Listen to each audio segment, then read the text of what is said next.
On this Sunday night, the clock is ticking for hostages and Gazans. After 50 days in Hamas captivity, 17 more hostages are released, and now the U.S. president's push to extend the ceasefire. That's my goal. That's our goal. And the race to provide aid during a pause that's being called too little, and for many, too late. Mass shooting in Winnipeg. We're dealing with something very, very serious today. The overnight violence that's left 3 dead and 2 critically injured. And federal clean energy regulations? Not in Alberta. Invoking the Sovereignty Act may be political theater, but other provinces are watching. Global National with Farah Nasser. Reporting tonight, Colleen Christie. Freedom after 50 days in captivity. Today, Hamas handed over 17 more hostages on the 3rd day of a high-stakes humanitarian pause. 9 children were among the group of 14 Israelis and 3 foreign nationals released to the Red Cross, including dual American-Israeli citizen Abigail Idan, who turned 4 on Friday. And in the West Bank, jubilation as 39 Palestinian detainees were released from Israeli prisons following that 3rd hostage exchange. Good evening. Thanks for joining us. There were no delays today as both sides stuck to the terms of the deal. And tonight there's hope the humanitarian pause may be extended after reports Hamas is seeking to push the pause beyond the initial 4 days. And that could be crucial in securing the release of the only Canadian believed to be held captive by Hamas, Judih Weinstein, who was not on the list of hostages released today. Redmond Shannon has our top story tonight. Hamas video showing a relatively smooth release of 17 hostages on Sunday, day 3 of what is set to be a 4-day truce, at least for now. Cheering crowds welcomed some of the 14 Israeli hostages home. The 3 non-Israelis are Thai citizens. Similar scenes of joy in the West Bank as Israel releases 39 more Palestinian prisoners in return. Newly freed Omar Al-Atshan says he wants to see all Palestinian prisoners freed from Israeli jails. Among Sunday's released hostages is the Brodet's family, Mom Hagar and her kids 10-year-old Ofri, Yuval aged 8 and 4-year-old Oriya. Earlier this month, their dad, Avihai, told Global News of his anguish. I have no sense of vengeance, revenge, nothing at all. I just want my family back. On Sunday, we saw a new video of reunions from Saturday's releases. Schoolgirls Emily Hand and Hila Rotem Shoshani hugging family.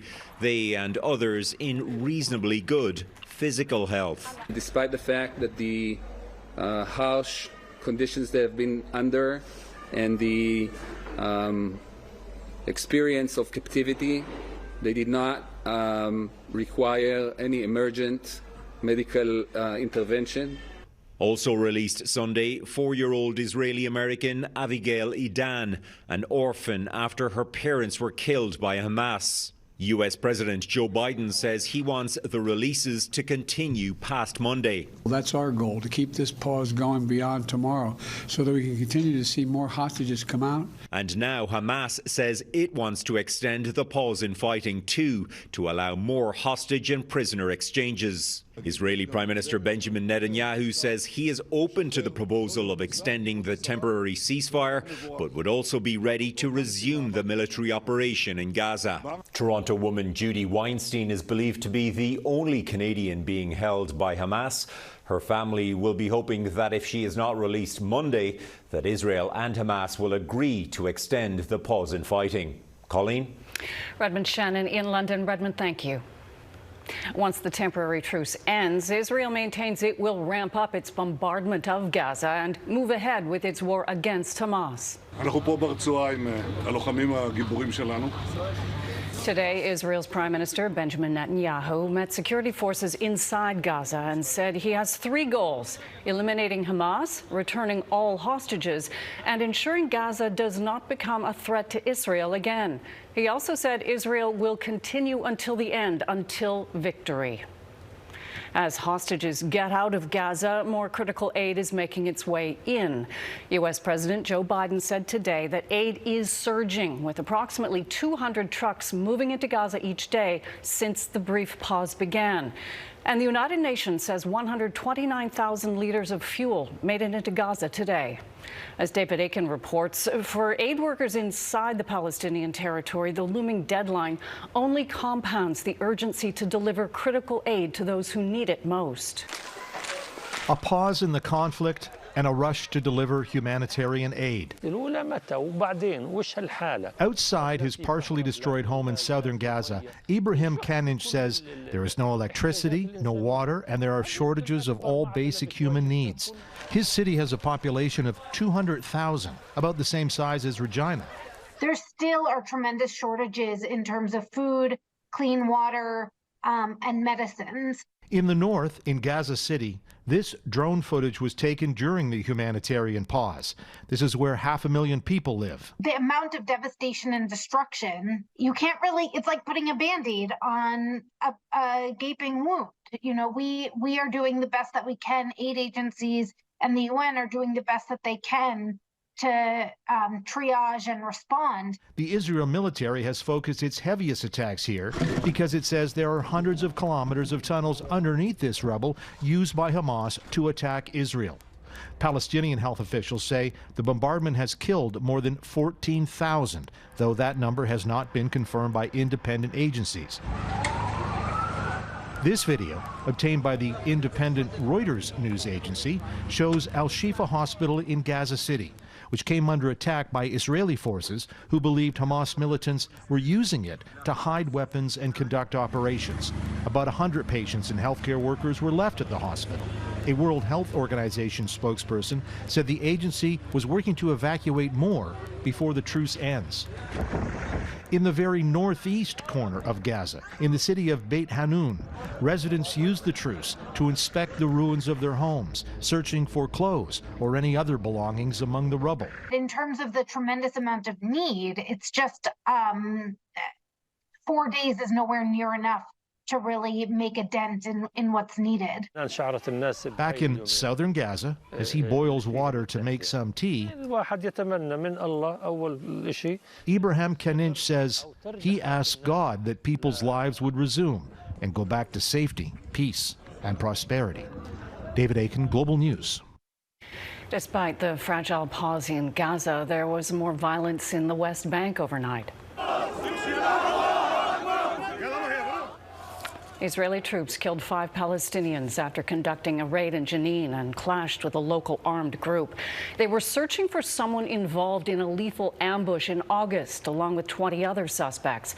Palestinian health officials say 3 others were also killed in separate incidents across the territory. Since October 7th, violence has surged in the West Bank, with around 200 Palestinians and 4 Israelis killed. In Sierra Leone, tensions are running high in the West African country's capital after armed men attacked a military barracks. Gunfire could be heard in the distance. The streets empty during the incident. The government says renegade soldiers tried to break into an armory but were repelled. They say most of the group's leaders are now detained, but officials also say some prisoners escaped when assailants attacked prisons in the outskirts. A nationwide curfew is now in effect. Some new concerns over Pope Francis's health after he revealed he was suffering from lung inflammation. Oggi non posso facciarmi. In a televised address, the Pope apologized for being unable to give his usual midday message in St. Peter's Square. It was delivered instead by an aide. The pontiff recently had the flu, forcing him to cancel some events. He went to hospital on Saturday for a lung scan, but he's still set to visit the UN climate conference in Dubai on Friday. A shooting in Winnipeg has left 3 people dead and 2 others critically injured. Police say they were called to the scene early this morning on reports of multiple injured people. Global's Catherine Dorian is following the story. Catherine. Colleen, police have been here on scene for most of the day here on this street in downtown Winnipeg. Earlier this morning, officers found 5 people who had been shot. 3 of them have died. An adult male and an adult female were pronounced deceased at the scene. 3 additional victims were located. and transported to hospital in critical condition. One adult male transported to hospital has since succumbed to his injuries. A man and woman remain in hospital in critical condition. Police say the victims' identities are still being confirmed, and they don't know yet what the relationships between any of them may have been. Police also wouldn't confirm which building the shooting happened in, but have several residences taped off as they investigate. Due to the complexity of the investigation, forensics will be on this scene for an extended period. Police have not reported any arrests and are asking the public to come forward with any information they may have.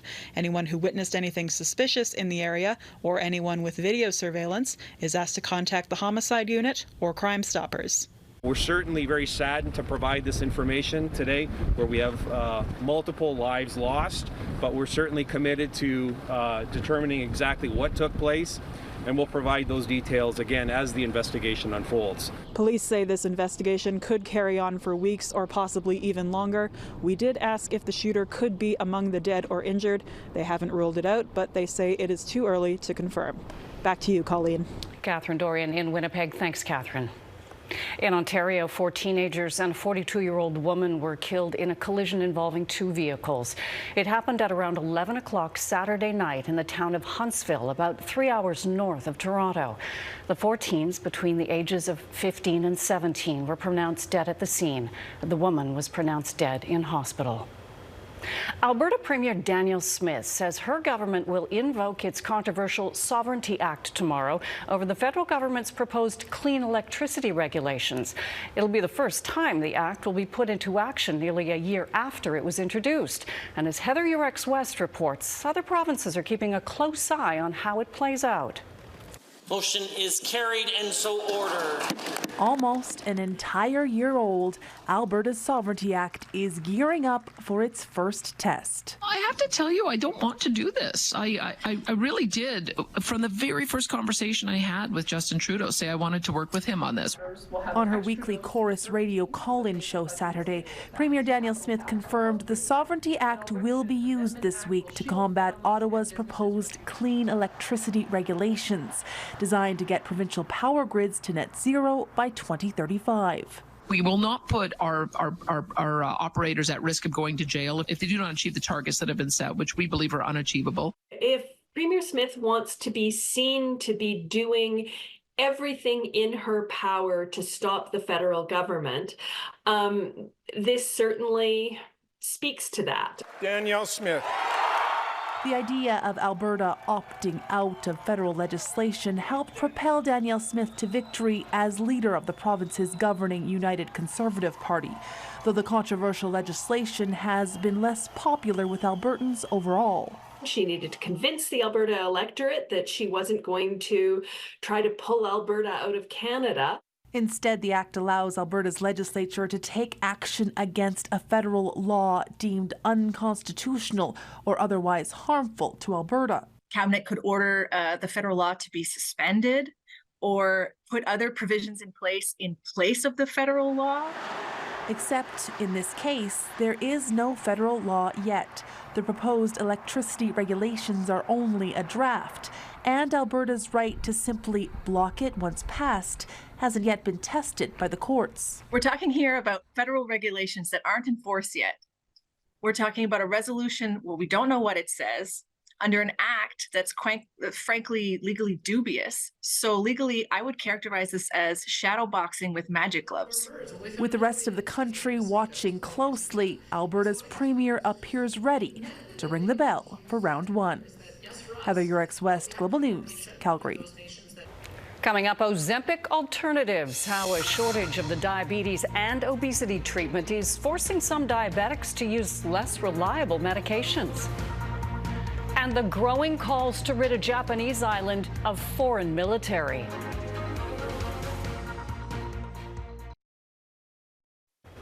Public Health Canada says one person has died following a salmonella outbreak linked to Malachita and ruby brand cantaloupes.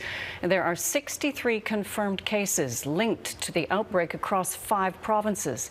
17 people have been hospitalized. The health agency issued recalls for the fruit earlier this month. The recall has now been expanded to include some pre-cut pineapples, honeydew melons, and watermelons processed alongside the Malachita and ruby cantaloupes. Some people living with diabetes say they're being forced to switch their medication because of a drug shortage. Ozempic is approved for the treatment of type 2 diabetes, but it's also prescribed off-label for weight loss. Heidi Petracek reports on where that leaves Canadians who can't fill their prescriptions. When type 2 diabetic George Youssef went to his pharmacy to renew his monthly Ozempic prescription, he says the pharmacist said they didn't have enough and wouldn't for months. So I was just really taken aback. I figured I'd be out for a month or something, but not 5 months. His doctor has recommended switching medications. I'll need a ramp up period for the new drug, and I'll have to do blood work to make sure it's not negatively or I don't have side effects from it. And Youssef is not alone. The only thing that they had left was 4 pens. The shortage of Ozempic's 1 milligram injection pen has others considering their options. They actually order the pens every day, daily, and they only get 4 pens a month. And then that set off red flags for me, and I went, what? Ozempic's manufacturer says increased worldwide demand is the problem, as the drug makes headlines in other countries as a quick fix to shed a few pounds. The company says supply issues could persist into early next year. In a statement, Novo Nordisk tells Global News its manufacturing is, quote, operating 24 hours a day, 7 days a week to address patient needs. What we've heard from pharmacists is that they're estimating anywhere from 25 to 50% of prescriptions that they're filling are being used for weight loss rather than for diabetes. Pharmacists can prioritize prescriptions based on medical need, but it's not always straightforward. Because there's so much overlap between people who have obesity and people who have diabetes. One diabetes doctor says patients can switch to alternatives, but not all of those are covered by provincial drug plans. This is a good opportunity for provincial formularies to be expanded to cover at least 1 or 2 other medications within the same class as well. I'm lucky enough that I have a doctor to call. As Youssef wonders if the next medication will work as well for him as the one he can't get. Heidi Petracek, Global News, Halifax. Ahead, the struggle to get a U.S. military base used by Canada off the Japanese island of Okinawa.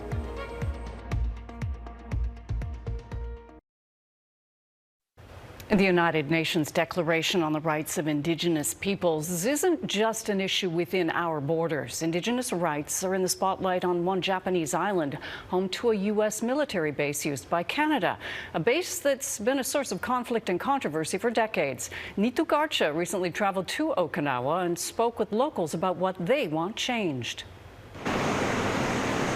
Just an hour flight east of Taiwan, the location of the Japanese island of Okinawa is a critical part of any U.S. military response if China were to attack Taiwan. But American bases occupy around 8% of the main island, causing indignation among locals like Chobin Zukaran, an anti-war advocate and a former member of the Japanese House of Representatives. Before the World War II, 1945, there was no military bases in Okinawa.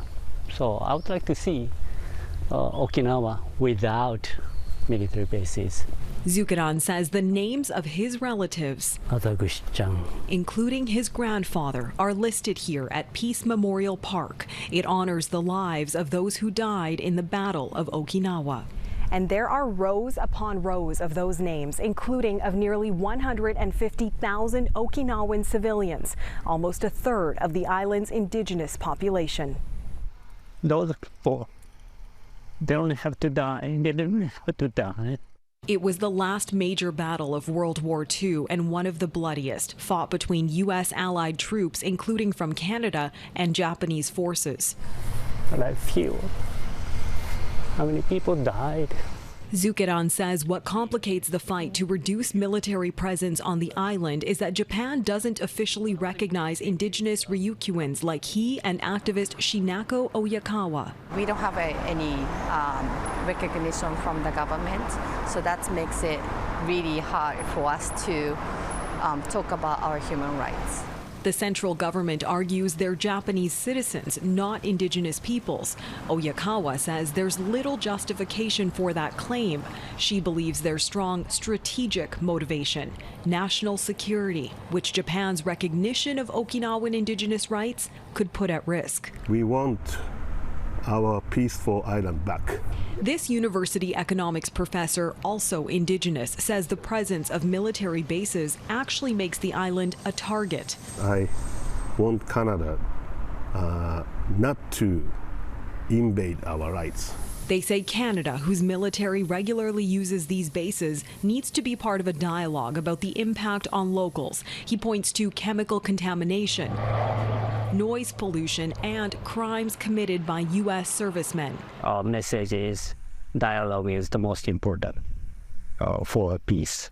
Especially as countries, including Canada, commit to the United Nations Declaration on the Rights of Indigenous People around the world, he says Japan needs to rethink both its national security and its national history. Nitu Garcha, Global News.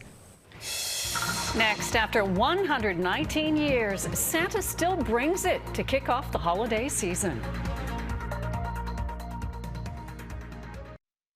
With just under 1 month to go until Christmas Day, Santa Claus made an early appearance in Toronto.